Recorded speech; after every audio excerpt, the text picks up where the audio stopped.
ये झारखंड से हैं। आप भी आओ ना, अरे आओ आ जाओ। झारखंड से हैं।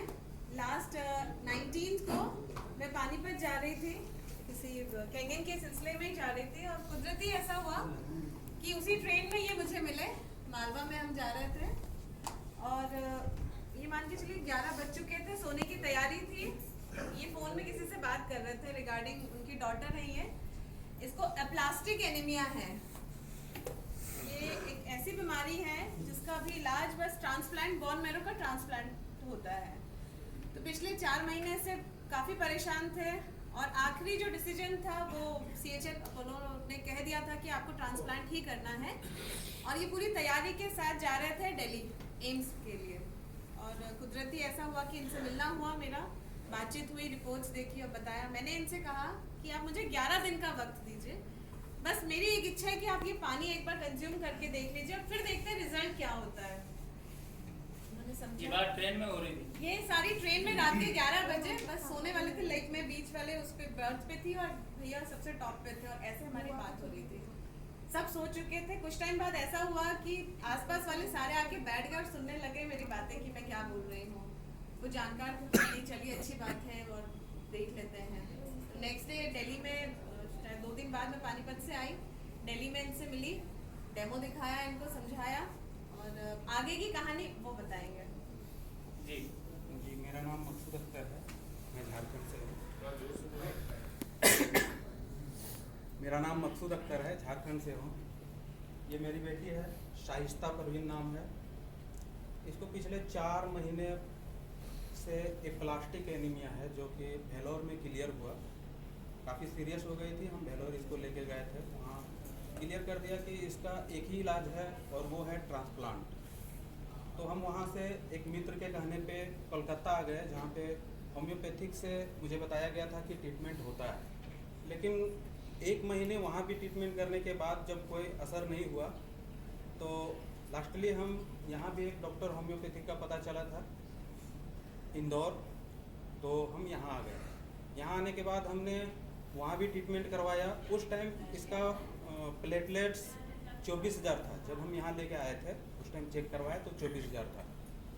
ट्रीटमेंट चालू हुआ होम्योपैथिक का, वो 10 दिन का टाइम लिए, और कोई बेनिफिट मुझे नहीं समझ में आया। 10 दिन में प्लेटलेट्स घटता गया।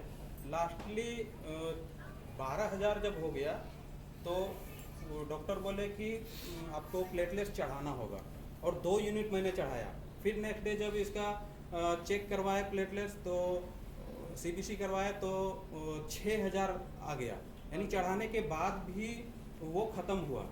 तो डॉक्टर बोला कि अब चढ़ाना नहीं है, क्योंकि हम CHL में एक डॉक्टर विनय बोहरा नाम के हैं हेमेटोलॉजिस्ट, उनसे भी हम मिले थे। तो वो बोले कि ट्रांसप्लांट ही इसका सॉल्यूशन है और इसके अलावा कोई उपाय नहीं है।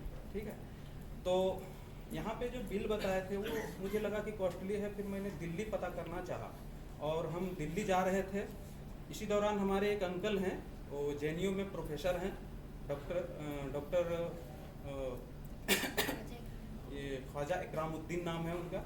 मैं उनके संपर्क में था, फ़ोन कर रहा था 11 बजे रात को, और उनसे मशवरा ले रहा था कि मैं किस हॉस्पिटल में जाऊं, क्योंकि एम्स में मैंने ऑनलाइन अपॉइंटमेंट लिया हुआ था। तो उन्होंने मशवरा दिया कि आप सर गंगाराम हॉस्पिटल है वहाँ जाइए, ठीक है, और आने के बाद हमसे मिलिए।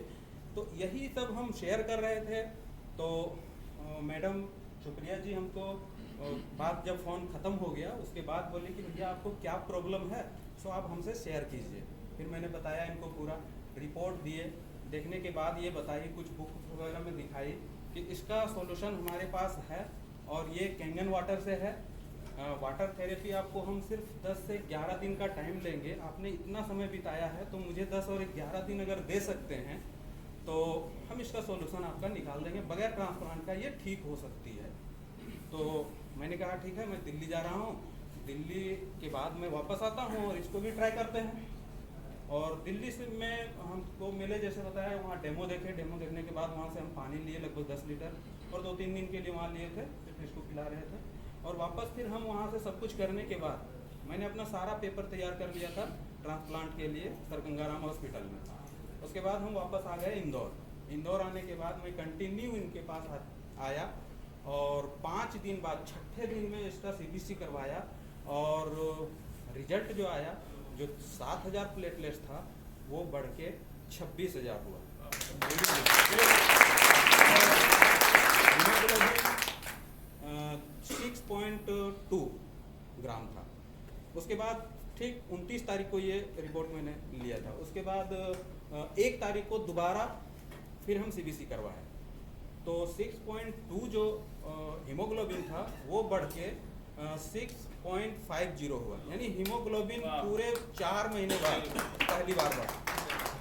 अभी तक बस डिक्रीज हो रहा था 4 महीने पहले जब इनको ये बात तो पता जितने चली। बार हमने उसको पहली चेक बार किया, हर increase बार हुआ। वो नीचे जा रहा था। मैं पूरे 4 महीने में इसको 8 यूनिट ब्लड दे चुका था और 8 यूनिट प्लेटलेट्स चढ़ा चुका था। अब मुझे जिस हिसाब से लग रहा है कि अब चढ़ाने का नौबत नहीं आएगा, धीरे धीरे इंक्रीज कर रहा है। ये क्या महसूस कर रही है ये पानी पीने के अच्छा बाद? महसूस कर रही हूँ। पहले से ज़्यादा ताकत आई है मुझ में। पहले मैं थोड़ा सा भी ढंग से चल नहीं पाती थी, अभी लगभग 1 किलोमीटर बिना थके चल सकती हूँ।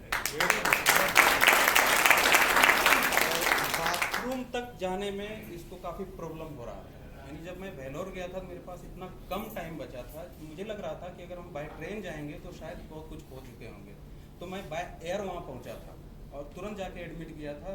और मैं कुर्बानी जो हम लोग का ईद उल अजहा होता है जिसमें नमाज पढ़ा जाता है, हॉस्पिटल में बिताया था। इस साल मैं नमाज भी नहीं पढ़ पाया था, इस हालत में था। तो वहाँ जाने के बाद क्लियर हुआ कि इसको एप्लास्टिक एनीमिया है और पूरा कहानी ये सब। ये बच्चे की मम्मी क्या महसूस कर रही है? अच्छा महसूस कर रही हूँ। मजे लगा? लगाए नहीं।